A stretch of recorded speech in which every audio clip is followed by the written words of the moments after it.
And welcome back to a long-awaited episode of the Javier Mendez podcast. I don't know if you get to see the UFC. I watched that yesterday. Was it on where you're at? You're in Dubai now.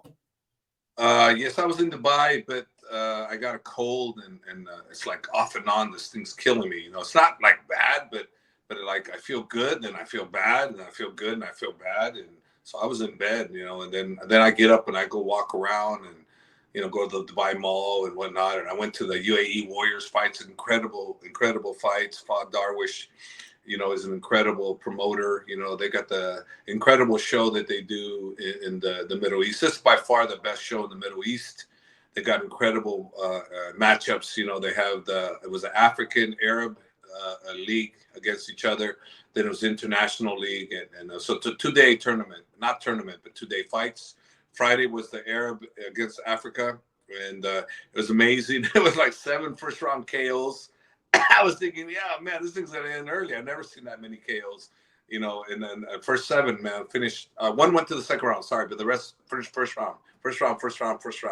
So Wow. it was pretty interesting. And then yesterday, and then I left early actually because I was sick. I got sick there, and then I left early because I wanted to come back and get better. And one of my brother, Sheikh, Maktoum Hamdan, he gave me medicine, and next day I felt like great. And I go out and thinking I'm good, then I'm not. And then, I rested all day today, and I went to the mall, meet some friends of mine. Again, I'm thinking I'm good, then I'm not. It's like this kind of cold is going around over here. It's not bad. It's not like I'm in bed with no, but it's just like you just don't. Your head hurts. You feel like you got a runny nose and you're coughing, but nothing serious. And it might be because I'm always on medicine. I've been taking vitamin E, vitamin D, vitamin C, magnesium, omega-3s. I've been overloading on tons of vitamins. You look good in spite of that. That's the funny part. I guess that's your thing to the world. You can feel like crap, but you're always going to look good. But I think I probably did because look, I got Habib Father's Plan shirt. I got this as the first birthday gift. and there's a big part missing from that shirt, that belly. Where the hell did that go? How much you're still down some, huh? No, I haven't gained any weight back. Okay. From 3 months ago, I did gain weight. Originally, I went down to 210. Now I'm back to maybe 221, 222. So I border right in there. So That's pretty nice. That's a good weight. Yeah, he is pretty good. Yeah. I want to be 96 kilo, 95, 96 kilos, but unfortunately, right now it's not in the cards. But I'll take what I can get. So I'm happy because I haven't been this low in like 30-something years. So I'll take it. I was going to recommend something to you for this cold if you get it. I know this is the podcast, but people might find it interesting. I know Joe Rogan does it a lot. I just did it. I just got back from California. It was called NAD. Have you ever heard of NAD? It's an IV drip, and it reproduces the cells, like it refixes the cells in your body. It's pretty expensive, but it was like $1,000. But it goes right into there, and you start feeling great, and it goes after all the stuff that's going on in your body. So you might want to look that up. Unfortunately, I'm in Dubai. A lot of the medicine that's in the USA is not here, unfortunately. So I seriously doubt that's here. And like a medicine I got actually fixed me right away. And I'm taking it. I just took it right now again. You're supposed to stay on it, and you can take as much as you want. It's over the counter. So it's like Mucinex. It's a nasal spray. It's Brofen. Ibuprofen, but it's called Brofen. That really works. I had Advil. I tried Advil, and I'm thinking Advil always clears my headache. But this thing, Brofen, from over here, it really works. They have Advil too, but Brofen worked way better than Advil.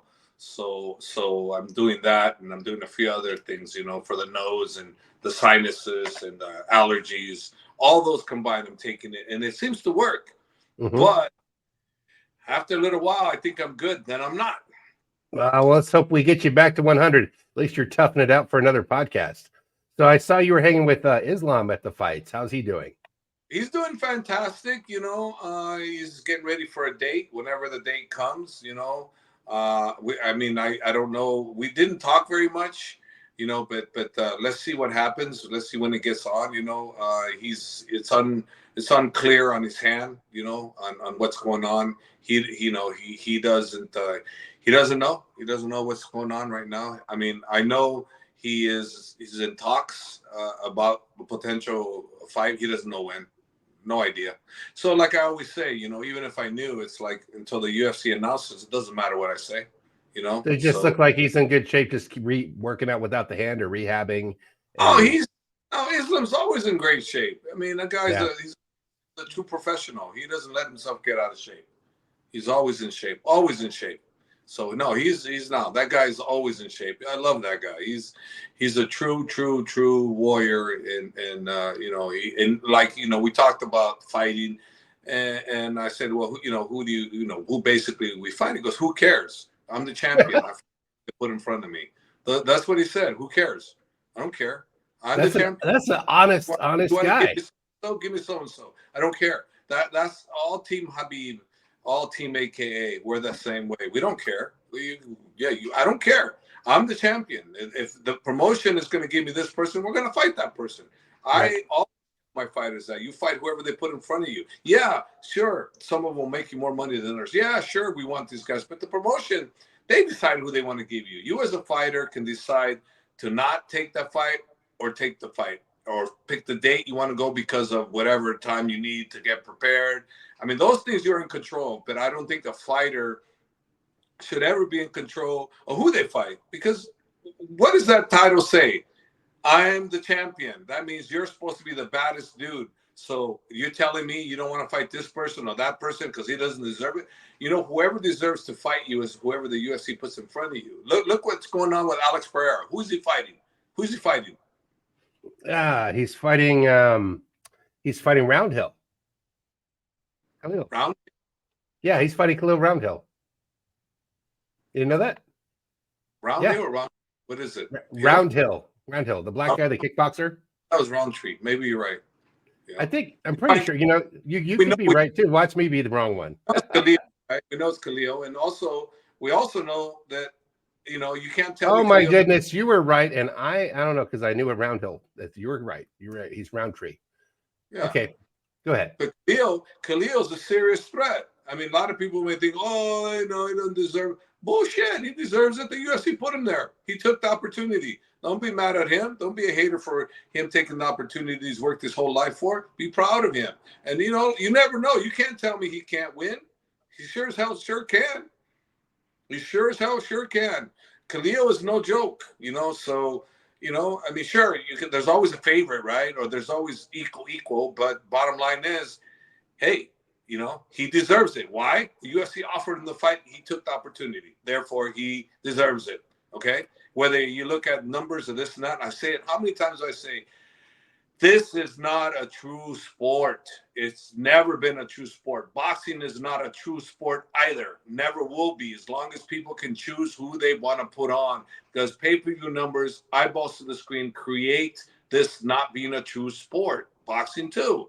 Because if there was, then you would have people fight, or you wouldn't have people like in the WBA, WBC. You go, I'm not fighting that guy and this, so they win the WBA title, and next thing you know, they don't want to fight this guy, so they move on. Because why? Because they can, So is it a true sport? No, because if it's a true sport, you would fight X amount against X amount. Everybody would have 16 to 18 matches before they get to the belt. Yeah, you know what's going on, but this is not that way. Patty Pimilton, right? Oh, Patty doesn't deserve to be there. A lot of people say, yeah. Well, you know what? If Patty gets the next title fight, good for him. Don't tell me he doesn't deserve it. A lot of people want to watch him. He's very entertaining. He's a must-watch TV. So you watch him because why? Because he must watch TV. He creates the need. What do you got? Like what Dana called needle movers or something like that. I don't know if it was Dana, right. But somebody said needle movers. Well, Patty's a needle mover. Hey, Tony Ferguson, how many fights did he have? He's a needle mover. He's a needle mover. So guess what? Nick Diaz, needle mover. Nate Diaz, needle mover. George Masvidal, probably needle mover. I'm not 100% on him just yet because he's been out, but he's probably a needle mover too. So he can probably dictate, Jake Paul, needle mover, Ngannou, needle mover. I mean, people that are in control, but, this thing about, I don't want to fight this guy. He don't deserve that. Who are you to decide who doesn't deserve? The promotion decides who's going to make them the most money or who they want to see. That's the way it is. As a champion, you fight whoever. Right. Bitch. Right. Like saying, I keep repeating this over and over again. If King Kong makes 155, I fight King Kong. Right, right. Well, can you imagine at some point in call outs and, fighters, oh, I've got statistical data. You're only a 3.2. I need to fight at 8.8, which is really what we're seeing. That's the organization. But I mean, guys are saying you don't deserve it and just generalizing. But the truth is what sells, man. It's like if you want someone to bring your ratings down, you don't want to fight them, and vice versa if you have a choice. But you don't really have a choice. It's the illusion of choice for the fighters, because it's what they're going to. Look what happened to poor Bilal Muhammad. He was on a Right. 10-fight win streak, and they kept avoiding him. Kobe Covington got the fights over him. Kobe didn't on based by win-based this basis. He didn't deserve it over Bilal, but they put him there because why? Kobe creates more interest. So that's what the UFC went with, and the algorithm probably showed Kobe is the top leader for that. So therefore, Kobe got the shot. So you can't say Kobe didn't deserve it, because he sure as hell did something right, Right. which is top storm. And hey, he's must watch TV, So guess what? Kobe gets the shot. I mean, it sucks. It really sucks. But that's the way it is. Look what happened with Khabib when he first climbing up the ladder. Nobody wanted to fight him. He was in the top 10, and nobody wanted to fight him, right? Because why? Because, he's not high enough. He don't deserve it. Well, what did Khabib become? One of the greatest, Right. So, Islam, same thing. What happened to him? Oh, he's number 11. I don't want to fight him. What happened? Now he's pound for pound number 1. He tied everybody. He's tied for what? Khabib, him, and who else? Charles for 3-time title defense. I don't know who the three. Yeah. But I know it's Khabib, and I know it's Islam. I don't know who the third one is. Is it Charles? Might be. I Okay, don't have the reference right here right now, but yeah. But those guys are they're the guys. So let's see what happens. But that's all I can say regarding that. What happened to the fights in Paris? Paris, man, it looked like it's really jumping over there. You see all the crowd for the weigh-ins? Yeah. Wow. Now, something, I don't know if it's true or not. I think it was Brendan Allen or somebody said that the police came after the weigh-ins and grabbed them and made them take a second drug test and urine and blood before they could rehydrate, right after they were on the scale. And supposedly they'd already been drug tested, like, something like that used to shenanigans that used to get pulled in Japan, where they kept you from food or water for a long period or something. Yeah, Japan was notorious for pulling little tricks that give the advantage to the people they wanted to win. Yeah, it's known. It's a known thing. They used to do that to Rampage or other fighters. Are like, well, okay, we're gonna beat Rampage. Here's how we get him. We give him a 3-day notice. He has to fly to Japan. He has no sleep. He's bloated off the water. He has to cut real hard, and then he won't have time to eat or sleep. He'll be wonky inside the ring, and we're gonna put our best guy to smash him. That most promotions at some point or another have done things like that, but honestly, I can't really recall of a time where the UFC is doing something like that, where they put a fighter in a disadvantage. I don't. The local government could intercede. I don't know that it happened, but if it did happen, I don't know for certain. There's an opinion, and supposedly it even happened to Moicano, but Moicano, he ran through the special forces guy, Benoit Saint Denis. He ran through him like he was better than, way easier than anybody I've ever seen him fight. He got in a triangle choke right away, a lock on him, and he started raining down on him, I guess. He busted his whole face up, man. Eyes were shutting. Second round TKO based on the eyes that were just shutting, and the face was just bashed all purple. Like, he got some licks in. Said he was going to do that. Props to him. He went and did what he said he was going to do. I mean, that's a real fighter right there. And Benoit, he'll just have to come back. And, I didn't see the fights because, like I said, I was sick. So, I mean, and it's like, I was sick. I don't want to a little bit still, right? But Benoit Saint Denis, like, he gave a real fight to Poirier, and this guy made it look like what you're a white belt. It was amazing, man. Well, he was like. He was challenging in the second round. It's like, did he seemed like the guy that might have flown in from out of town. I mean, if you were to look at the energy, right? Sometimes it's that way. In matchups, if you screw up one time, I mean, like in a chess game, right? You meet a chess master against another chess master. They screw up one move, and it looks like child's play because that one move you did, the other one's so damn good. No matter what you do, you lost. So that could have very well happened to Benoit. He screwed up one time. Moicano got involved with that, and boom. I know chess, so I know that happens. That's the same thing. So it's a good possibility that you make one wrong move, and the rest of the thing you look like shit.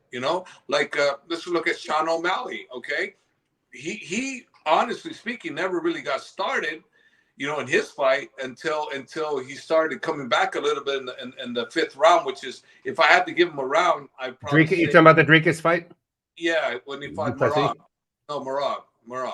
When Sean O'Malley, my bad. I was mixing the Sean. 185ers, what's the matter with you?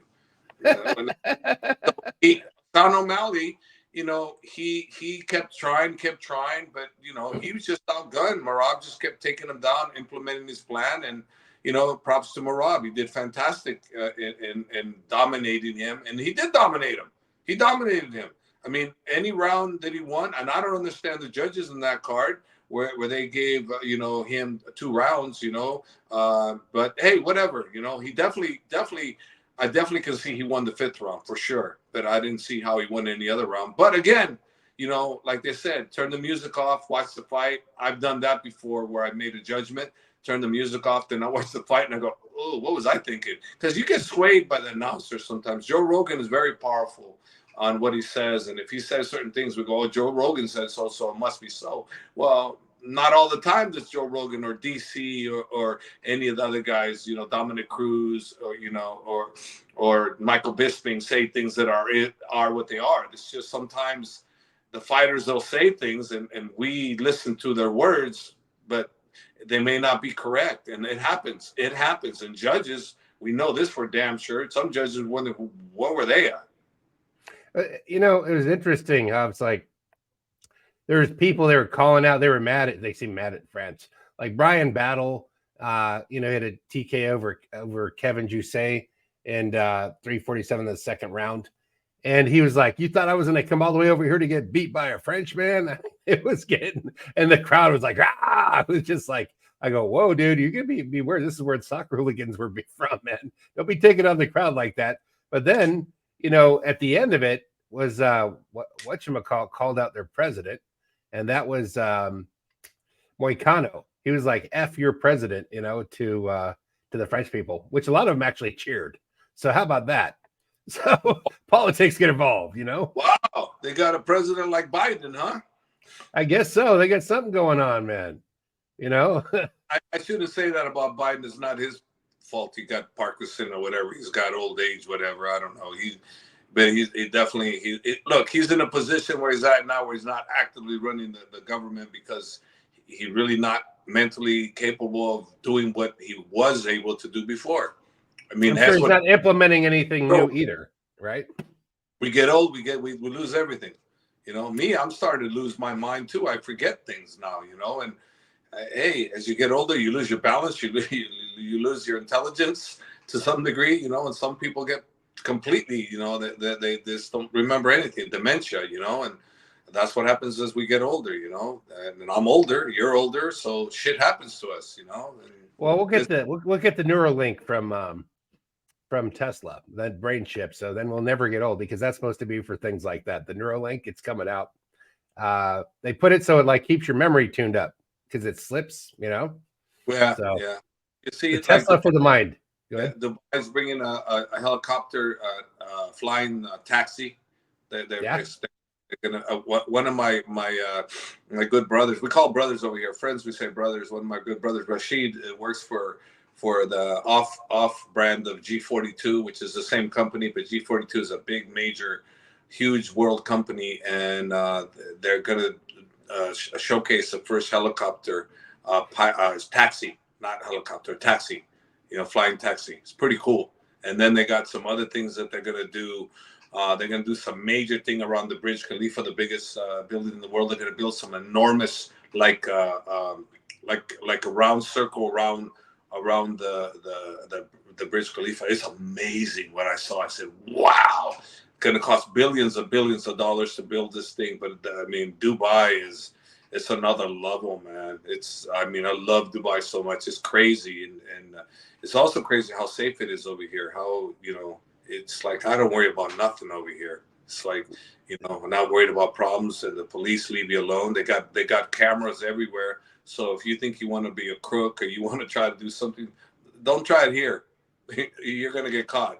Don't think everybody says that, but I could add to that because I was just in a very expensive area in California, and lately they've been going down to the mall and they just follow you if you have a BMW, or not a BMW, excuse me, a Rolls Royce, a Ferrari, and they mug you because they figure you're wearing a $200,000 watch or carjack you, and they don't care now. They know exactly, oh, rich people live here and they look like this. There's our target.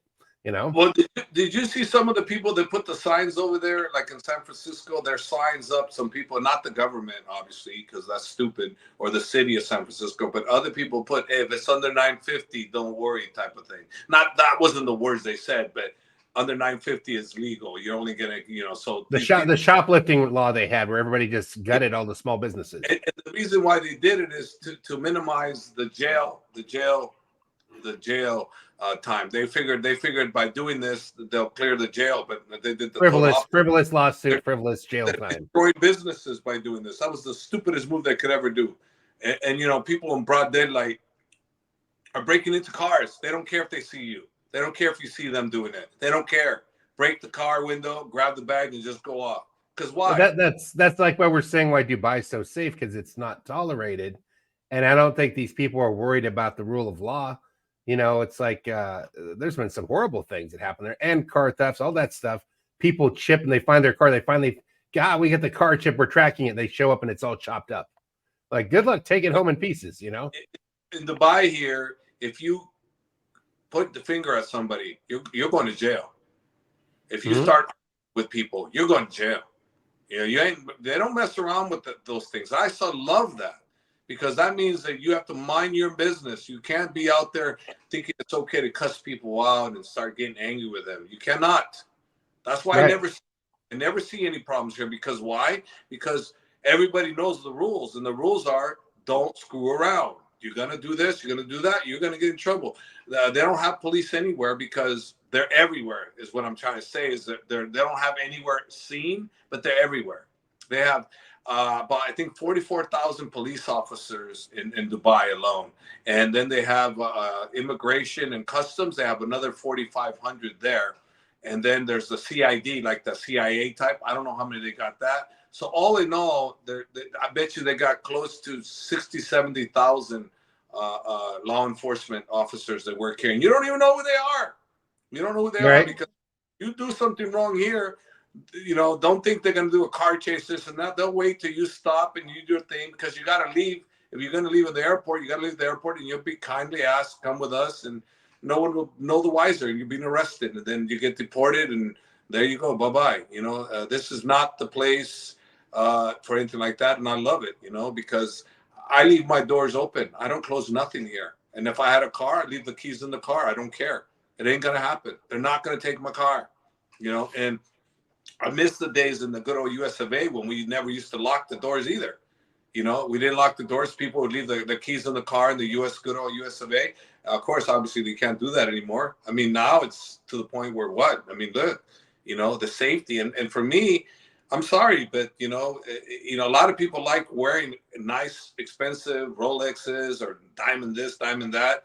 But in good old US of A, you have to be in specific places where you can do that. You can't wear it anywhere. In Dubai, UAE, Abu Dhabi, Sharjah, anywhere you can wear whatever. You're fine. It ain't gonna happen. I hear it's the same in England too, but what happened? I haven't been there. In England, what they're doing over there is they're getting you for fake Rolex, and they're stabbing and killing people.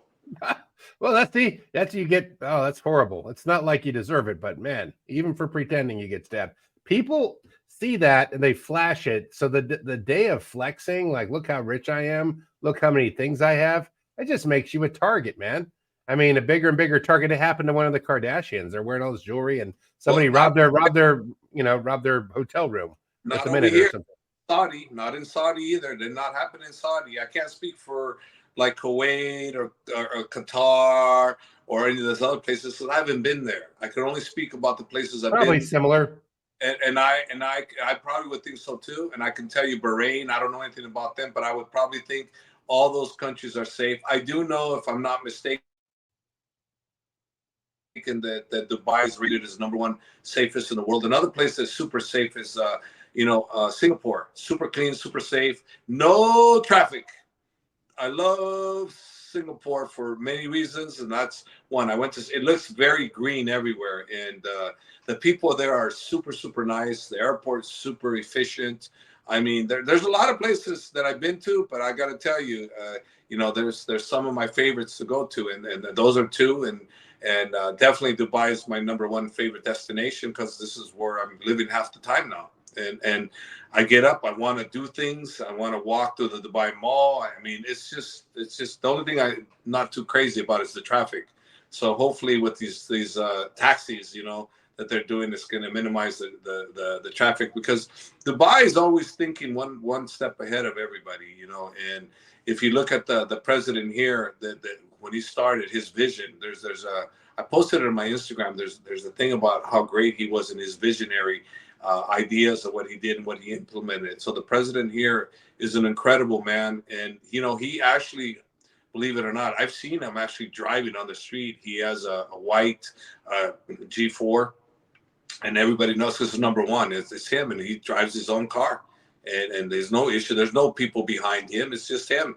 He's been even known to be walking the streets. I mean, where do you get that? Where? How many people would love that you give up that right once you become a celebrity in America or a high level politician, right? And not only that, there was a point here where one of the main founders and the rulers, I forgot the name, but he got pulled over by a police officer, and he was wrong in what he did. So he let the police officer take him in. The police officer didn't know who he was, so he takes him into the police house, blah blah blah, and they're looking at him like, "Are you serious?" he, he arrested the ruler. The ruler of he took him to jail. They took him into jail, and the ruler commended him and actually gave him a recommendation and something else for doing such a great job, because he didn't want to be put above the law. I mean, that's what we're talking about. I mean, that's what I see over here. And I mean, I can't talk enough about how great Abu Dhabi, Dubai, the president, Mohammed bin Zayed, who runs all UAE. He's the most beautiful man I've ever met. And I'm very fortunate, I'm sorry, to have met him and been able to speak to him. And I can feel his heartbeat, and I'm thinking, this guy, he's a humanitarian. He's a beautiful guy. And look, it's my experience. It's my opinion. And you're not going to hear me change my opinion anytime soon, because I experience these things. It is interesting for anybody that to see the level. Like, you were just MMA coach, which was, carried good weight in the UFC, but then you go to Dubai and they treat you like gold, and you would have never been there had it not been for Habib. And it's amazing, a journey like you could have never predicted this. Never. And there he goes, right? Your camera went out for a second. Must have got a call. Yeah, no, I screwed up, man. I got to get you back on. I don't know. Here we are. Yeah. Okay. Here we are. Sorry. Yeah. So it's like now you're over here experiencing this whole new culture, and it's just like a dream. I like watching it even through your eyes, experiencing it. What about Umar and Usman? Any fights, anything coming up for them right now? Usman, as you know, scheduled to fight Coca-Cola Arena, I believe January 11th. Not confirmed, but there's talk about him fighting the winner of AJ McKee and Hughes, I believe is the name, a newcomer, incoming star. I want AJ to win because AJ is a huge star in Bellator, and I want the two biggest names in Bellator lightweight to fight each other, because AJ is a former champion, and he's a definite star. And I think that'd be a great fight for those two guys to fight in Coca-Cola Arena. So I'm putting the jujus out there that I want AJ to win, because I want to see Usman and him go. I think it'll be a great, fantastic fight for the fans, and it's a challenge because he's a legit champion, and then we have to definitely take him very serious. I don't know the other guys, so if the other guy wins, then okay, then that's who we fight. But name wise, I want AJ McKee. I'm not bashful about who we want, who we get is who the promotion gives us, but who I want is AJ, because I want marquee my guys. Obviously, I'm pushing for my guys. I mean, it's like I'm not trying to be biased. I am biased. Give me a break. Yeah, of course. I'm I biased. am going to vote for my team that I coach. Yes. Of course, Right. for me, I'm not biased. That's bullshit. I'm biased. I pick my guys. I mean, pound for pound, the greatest of all time. Yeah, I pick Habib. And reality is the vast majority of the people will say, "Oh no, he's not." It's John Jones. Oh no, it's not. It's Demetrius. Oh no, it's GSP. And you know what? One thing we can all agree on: they're all goats. They're Yeah. all goats. That's one thing we can all agree on. So, regardless of who is the best of all time, guess what? They're all goats. So they're all the greatest of all time. So there you go. Oh, So those guys are the greatest of all time. Anderson Silva is another one that's the greatest of all time. So there's a lot, and there's even like BJ Penn, when you're talking the greatest of all time, what he was able to do, it was amazing. He was a smaller guy going up in weight, doing what he did. He was one of the first ones to ever do it, along with Randy Couture. I mean, BJ Penn needs to be commended too. He's a GOAT, So, who's the best? I'm biased, but I say Habib. But hey, and it could be John Jones, it could be Demetrius, it could be GSP. I can't debate with anybody on you're wrong, you're wrong. It's just my opinion. No, you pick what's your favorite flavor? This one. My question, looking back at like if Umar gets a shot at Marab, it definitely looks like Marab's been putting in a lot of good work on social media, making funny videos, becoming popular, kind of filling in the needle moving that Sean O'Malley did. He's not just sitting there stoically. He is making a lot of hilarious videos. So that might be helpful if he's putting himself in social media to promote a fight in the future. Well, he's making a lot of videos, but all his videos are avoiding Umar. Like he doesn't deserve it. He doesn't deserve it. But yet here, Sean O'Malley's talking about he's going to have surgery, take a year off, and here Marab's making videos that I want to fight O'Malley. I'll give you a rematch. But the UFC is telling you they showcase who's next, and they told who's next. It's Umar. So why is he avoiding Umar? Why does he want Umar? Is it true? Is it he feels he doesn't deserve it? Is that why? Okay, fine. But it doesn't matter what he feels. He can say no, but he also can get stripped if he keeps saying no. The UFC is not going to let someone hold the title. Hey, you're the champion. Fight whoever they put in front of you, And I heard rumored that he said he'll smash Umar. Okay, well, if the UFC offers you that fight, let's go. Smash him. Let's see what happens. I'm interested. This is a fight I wanted, and I thought would happen. I wanted O'Malley. I was being biased because O'Malley's a bigger name, but Marab took care of O'Malley. So now I want Marab. Obviously, he's the champ. I don't want to fight, O'Malley. I don't want to fight him. But, I know one thing. Umar wants to fight. If the champ's going to wait, and not take a fight, Umar's going to fight. He wants to fight. He doesn't want to wait for anybody. He's a fighter. He's a true fighter. He's going to fight whoever they put in front of him. He wants to fight one more time, before the new year. Let's go. And if it's not the new year, maybe at the beginning of the year. One thing's for sure. I want him to fight before Ramadan. Let's see what the UFC and, Ali can do. Ali's the greatest manager in the business, and other people that don't think so, well, that's just my opinion. I see what he does. He loves his fighters, and he knows how to work, so Ali's the best, in my opinion. So what do you think about this PFL Super fight? They're going to do their first pay-per-view, Francis Ngannou versus Renan. I find it for the time. I like what they're doing. They're focusing on two people and they're marketing them, and I love the direction they're going in. I think this is what they, in my opinion, what they should have been doing all along, focusing on key people, stars, and this is, this is the thing. And I also love what Ngannou did. That he made sure anybody he fights, they have to make a certain amount of money, and that's respect. That Ngannou deserves all the respect in the world. He's a true warrior, humble man, and a very generous man. So I'm rooting for a great fight. I'm rooting for the event to happen, a success, and I'm definitely going to tune in. I'm definitely going to tune in. That's definitely one to watch, and I think the PFL's got it correctly in how they're advertising it. Let's see what happens. Let's see what happens. But they're doing it correctly. They are doing it correctly. You don't hear PFL championships. No, it's Ngannou fighting so and so. And I think it's a great, and it's two Goliaths fighting each other. It's like guy 6'7" with 6'4" or 5. I think Ngannou's 6'4" or 5. I think he's 6'4". Both specimen. Both Yeah, specimen. Both. the guy looked so huge. He made, when he fought the Bellator, he fought Ryan Bader, he made him look like he was tiny.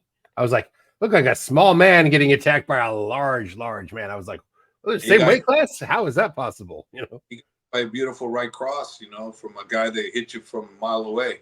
A foot in reach on you. It's like that's the thing. When a guy looks that athletic, he can do it, and he did. He put it up. He did fantastic.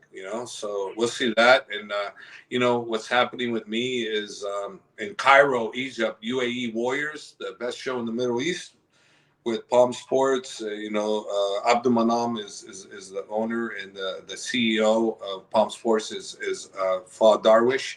Throws an amazing show. It's UFC quality, 100% televised quality, 100% UFC level fighters. A lot of the fighters that fought for UAE Warriors go on to become something big in the UFC or Bellator PFL. So UAE Warriors is the best show outside of the big promotions, and I think that when they're ready to go big, they will go big because they have all the resources. They got great matchmaker that does a fantastic job, and they know what they're doing as far as production wise and everything like that.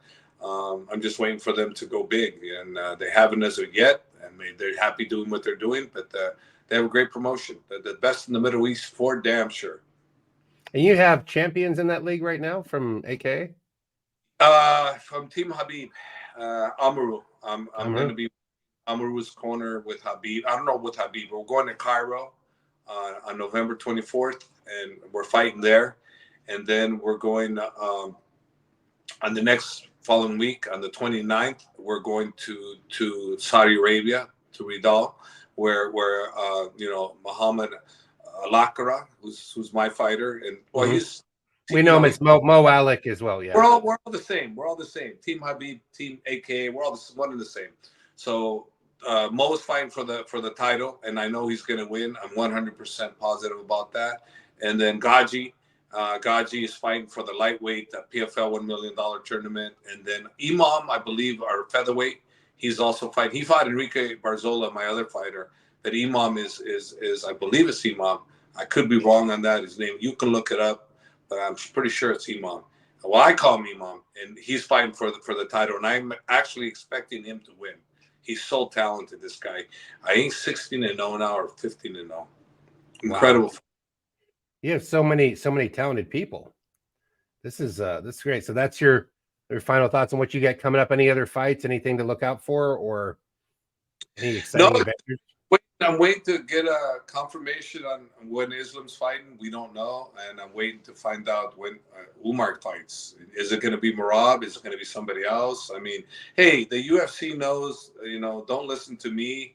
Listen to the UFC. When they mark it down, that's the real match. I can tell you, oh, we're going to fight so and so. It means nothing. Whatever I say means nothing. What the UFC says and what they announce, that's what's real. So. I'll talk my hearsay. I'll talk my what ifs. The reality is what comes out in the UFC print. That's what's really going to happen. All right. Well, thanks for another great podcast. And you guys get a different taste. We on a different side of things today, talking about Dubai a lot in the world, and just a podcast like a podcast. Because we're not necessarily the news, but we do like to share what we think about MMA and where it's going, and whatever insights Javier has, being foot on the ground, side of the cage, in the gym, you kind of see it way we never get to see it. So that's pretty awesome. Thanks for coming on, Jav. Follow Jav at AKA JAV on Instagram, and follow us on YouTube. Like and subscribe. Yeah, and comment on this shirt, Father's Plan. Okay, I like that shirt. Where can they get that shirt? They're not. We don't have them. What I'm gonna do, and I want people to, if they see it, just I'm planning on having all my Dagestani, all my stars, not all the stars, but a lot of them, Usman, Umar, Islam, Habib, me, signing on them. And then, we're going to basically, list them as one of one, like very limited. There's very limited of these. They're not everywhere. They're not going to be everywhere. They're not going to be printed anymore. That's it. So. Okay. What we're going to do is I want the fighters to sign, and I want to give it to special VIPs, and then maybe there'll be some raffled off too for some lucky fan that is really a big fan of my guys, then it's a great shirt, man. I love the shirt. It's one of my Awesome. favorites of all time. I think it is my favorite shirt. Obviously because it's Habib and I love Habib, so it's my favorite shirt. Awesome.